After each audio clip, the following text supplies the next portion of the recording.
Have you ever stopped to wonder if love is something that just happens to you? Or is it something you can actually build and grow yourself? Today, we're going to dive into a really powerful framework from Dr. Michael D. Lukens that basically maps out the different states of love we can all experience, from the absolute highest of highs all the way down to the lowest of lows. So let's start with a really interesting question Dr. Lukens poses. And I want you to actually think about this for a second. If you had the choice, would you rather be the most loved person in the world or the most loving person in the world? Your answer, believe it or not, kind of sets the stage for everything else we're about to talk about. See, here's the thing. That one choice puts you on one of two totally different paths in life. According to this framework, trying to be the most loved person, well, that's a path filled with stress. It's a recipe for failure, really, because you're always looking for validation from the outside. But choosing to be the most loving person? That's a game changer. That's the path to real fulfillment and purpose. And this gets us to the absolute core idea of this whole model. It's this. Love isn't some prize you win or something you find. Nope.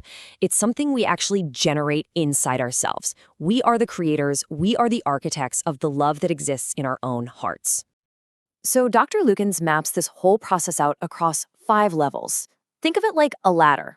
At the very top, you've got the aspirational level. Then you go down to perspirational, desperational, exasperational, and way down at the bottom, the decimational level. And the thing is, we can move up and down this ladder our whole lives. So let's take a look at what each step on that ladder actually feels like. But first, before we start climbing, we need to know how we're measuring love here. And the key concept is something called committed benevolent interest, or just CBI for short. Basically, think of it as a deep, active, and genuine goodwill towards other people. The amount of CBI you're creating, well, that's what determines your spot on the ladder. Okay, let's start at the very, very top. This is the absolute peak, the goal we can all aspire to. Aspirational love. This level is all about being that most loving person in the world. So someone at this level is just overflowing with CBI. They have this magnetic quality, right? People just want to be around them because, as the source material beautifully puts it, love just seems to be oozing from their pores. They create this feeling of total acceptance for everyone around them, and their life is just filled with this incredible sense of purpose. All right, so that's the ideal. But what happens as we start to move down that ladder? Well, this is the journey of what happens when our committed benevolent interest starts to fade, taking us from a place where we're working for love to a place where we're actually fighting against it. So right below the peak is the perspirational level. And honestly, this is probably where most of us live a good chunk of the time. The name says it all. Perspiration. You're putting in the work. It's like you're treading water, you know? You're making a real effort to keep a loving heart, especially when things get tough. But then we can slip down to the next level, desperational. And here, that feeling of treading water, it starts to feel like you might actually be drowning. Conflict is on the rise, and love starts to feel like it's shrinking, like it's just slipping away. You feel your own ability to love getting smaller, and at the same time, you feel less and less loved. It's a really scary place to be. And this quote just captures that feeling perfectly. You can literally feel your love, your committed benevolent interest, being threatened. It's not just that love is hard work anymore, it feels like it's actively disappearing from your life. And if we keep slipping, we land at the exasperational level. And man, things get even darker here. That desperation has soured into just complete despair and bitterness. A person at this level feels like they've been wronged, not just by people, but by the very idea of love itself. They feel like I tried, I put myself out there, and for what? The desire to be loving is gone, and instead there's this feeling that they deserve to be paid back for all their pain. And that brings us to rock bottom, the decimational level. The name really says it all, doesn't it? Love has been completely decimated. But it's not just an empty space. Love isn't just missing, it's been replaced by its total opposite. Contempt is no longer just a feeling. It's become a worldview. It's become a way of life. This quote really gets into the psychology of it. A person here feels like a fool, like a sucker for ever even trying to be loving. And what's really wild is that they actually start to take comfort in their own contempt. It's a weird kind of comfort, but it feels like a shield, like it's protecting them from being hurt again. So let's just put these two extremes side by side for a second.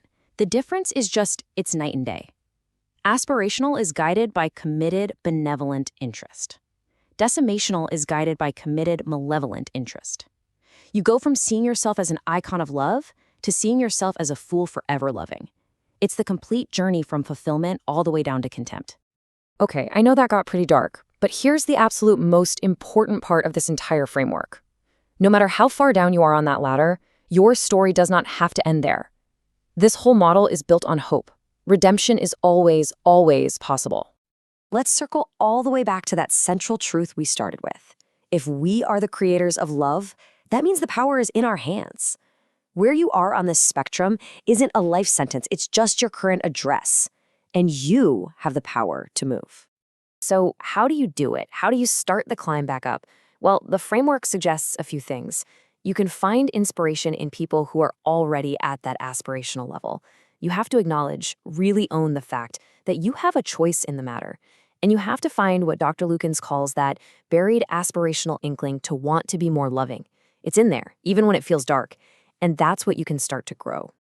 So, as we start to wrap this up, let's just lock in on the single most important, most empowering takeaway from this entire framework.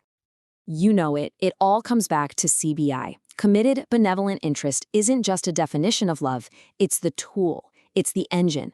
Making the conscious choice day after day to cultivate that goodwill, that is the key. That is how you climb the ladder and create the love you actually want in your life. And so that really leaves us with one final question to take with you. This isn't about becoming the most loved person in the world anymore, is it? It's about choosing to be the most loving. So what is one small choice, one tiny action you can take today to create just a little bit more committed benevolent interest in your own heart?